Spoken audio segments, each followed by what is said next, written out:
Capital Sonoro. Ahora.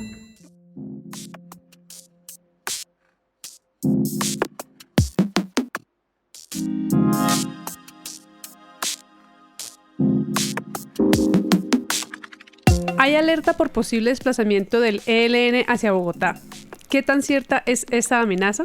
Capturan al líder de banda que extorsionaba en distintas localidades de Bogotá. ¿Cuál es el panorama de extorsión en la capital? A punto de quedar listo el decreto que revivirá los mataderos municipales. ¿Qué beneficios podría tener?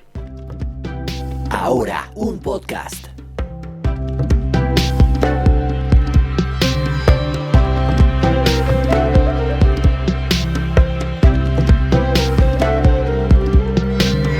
Hola, yo soy Carolán Figueroa y esto es Ahora un podcast.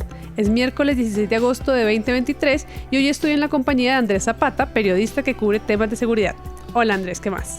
Hola Carolán, ¿cómo estás? Muy buenas tardes. Yo muy bien, aunque un poco en shock por las noticias que tenemos a la mano. ¿Cuáles son las noticias que tenemos hoy? Bueno, mira Carolán, en las últimas horas se conoció un poligrama que fue enviado internamente a la policía de Bogotá respecto a unos posibles atentados que se estarían planeando para la capital del país. Bueno, pero Andrés, vamos más despacio. Por favor, explíqueme primero qué es un poligrama. Sí, mira, es una circular o llamémoslo como un comunicado que se lo envían internamente entre los policías, y en esta circular lo que decía, y lo abro comillas, es: los señores comandantes se servirán impartir amplia instrucción a todo el personal bajo su mando sobre desplazamientos que estarían realizando integrantes del Frente de Guerra Nororiental hacia la ciudad de Bogotá, de los cuales uno de ellos sería alias William, reconocido por la policía como un principal dinamizador de acciones en el departamento de Norte de Santander.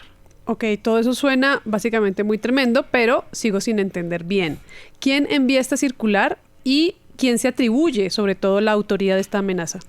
Sí, mira, lo envía la misma policía a sus altos mandos, es decir, como comandantes de estación, comandantes operativos, para que refuercen la inteligencia en los polígonos cerca a los CAI, comandos de policía, y este llamado, o más bien esta alerta, se le atribuye al ELN. Esa posible amenaza vendría de alias William. Ok, y aquí me surge entonces la otra pregunta importante. ¿Quién es alias William?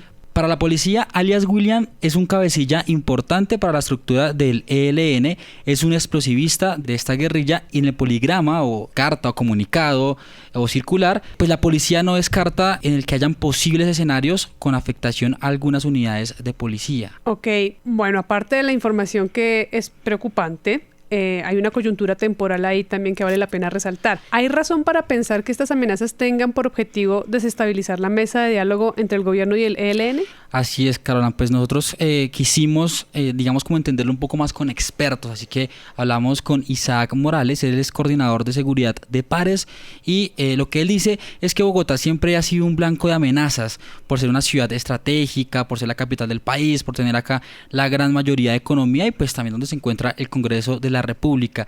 Y antes de dar el paso a este experto, pues también hay que recordar un poco los atentados que se han registrado acá en Bogotá, ¿no? En el Centro Comercial Andino, o inclusive el atentado de la Escuela General Santander, que dejó varios jóvenes muertos por una bomba explosiva. Sin embargo, escuchemos a Isaac Morales, que habla al respecto sobre las mesas de diálogo con el gobierno y el ELN. Yo creo que ahí es clave que se active lo que significa el mecanismo de verificación que pues se instaló precisamente a principios de este mes de agosto, y que pues se dé como certeza real si existe una amenaza o no, y cuál es la real voluntad de paz por parte del ELN para que este tipo de situaciones no afecten la mesa de diálogos con el gobierno nacional.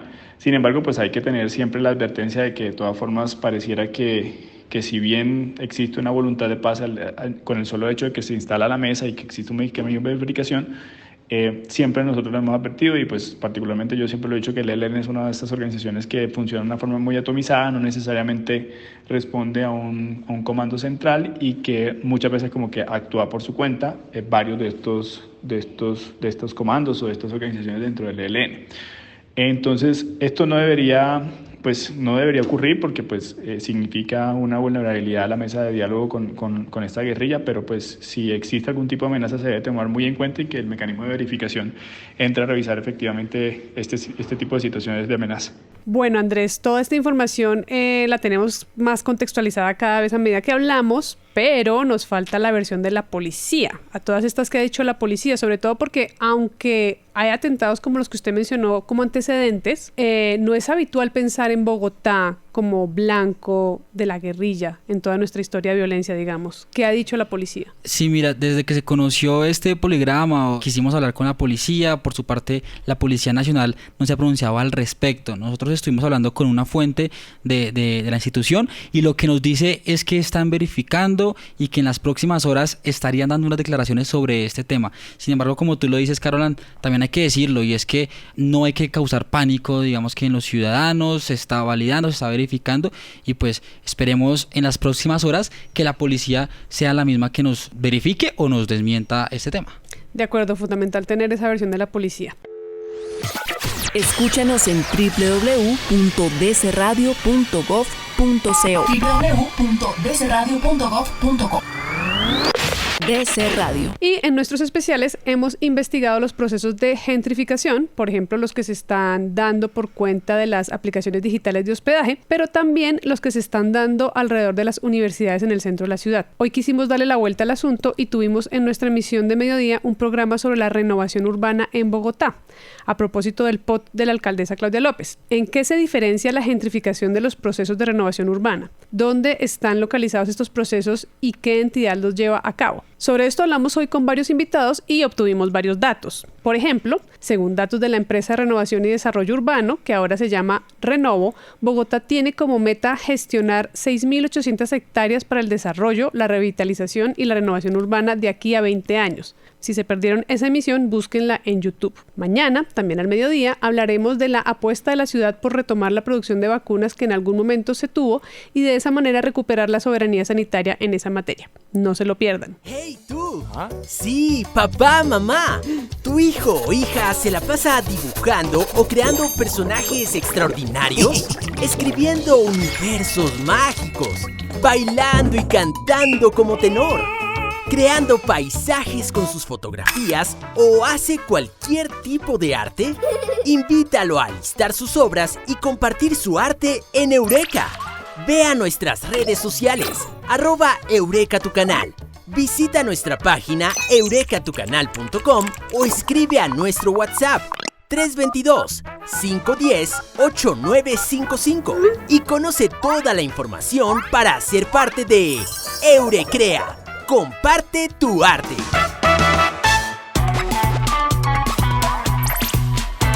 Bueno, Andrés, usted ha hecho una investigación muy rigurosa sobre el tema de la extorsión a comerciantes en la ciudad.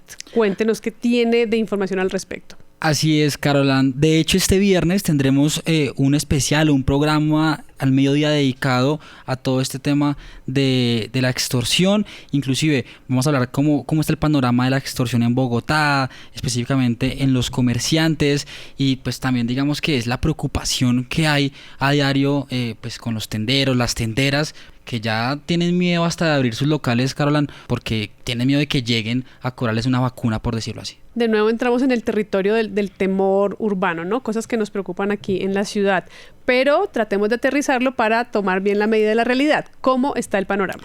Mira, lo que hemos encontrado y también datos de la Secretaría de Seguridad, entre enero y junio de 2023 se presentaron 652 casos de extorsión. Esto es a nivel general, o sea, es decir, allí van comerciantes, van visitaxistas, bueno, diferentes, digamos, como actores que están siendo víctimas de esa extorsión. Pero según el Gaula de la policía, 44 comerciantes han sido víctimas de extorsión en lo que va corrido del año. Las localidades con mayor afectación son Kennedy, Suba, Los Mártires, Rafael Uribe y Bosa. Y si revisamos de pronto las cifras de años anteriores, pues encontramos que en 2021 hubo 94 casos, 94 comerciantes que fueron víctimas de extorsión, y en 2022 hubo 67 personas, comerciantes ellos, que también sufrieron este flagelo. Básicamente es un tema en el que vale la pena ahondar mucho más, entonces les recomiendo que hay que ver el programa, básicamente. Sí, allí tendremos testimonios de comerciantes de qué opinan al respecto de este tema, y es que de hecho en las últimas horas tropas del Gaula Militar de Cundinamarca, en coordinación con el Gaula de la Policía de acá de Bogotá, capturaron con una orden judicial a David Leonardo Cortés Cardona por los delitos de extorsión y concierto para delinquir.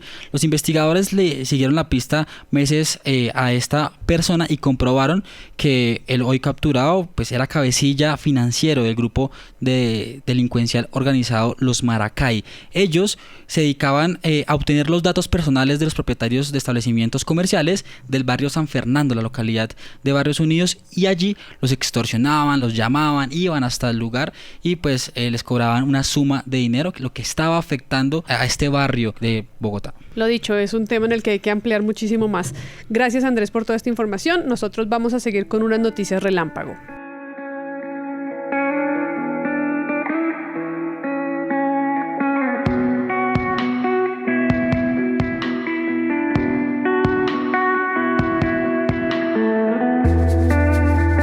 No se vayan sin las siguientes noticias. Una de alimentación, porque el gobierno, en cabeza del Ministerio de Salud, tiene listo el decreto para reabrir los mataderos municipales. El INVIMA había cerrado en su momento estos espacios porque no cumplían normas sanitarias. Sin embargo, esta medida habría aumentado el sacrificio ilegal. Recordemos que el presidente Petro había hecho este anuncio de reabrir los mataderos municipales en noviembre del año pasado, con el objetivo de democratizar este eslabón en la cadena de suministro y bajar los precios de la carne. Y una de política, porque tuvo lugar en algunas ciudades del país la llamada Marcha de la Mayoría, impulsada por líderes políticos del Centro Democrático y apoyada por candidatos de derecha a la alcaldía de Bogotá, como Diego Molano o el general retirado Luis Vargas. Y una de deportes, porque el ciclista colombiano Daniel Felipe Martínez, quien ha ganado la Vuelta al País Vasco o la Vuelta al Algarve y quien era coequipero de Egan Bernal en el Ineos Grenadiers, anunció que se baja del bus británico para subirse al equipo Bora Hansgrohe en Alemania, con una posibilidad de tener más liderazgo.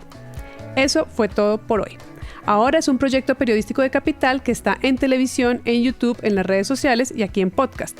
Busque Capital Político y de vital importancia para saber lo que pasa en la política y la cultura y despierte todas las mañanas con nuestro boletín en su correo electrónico.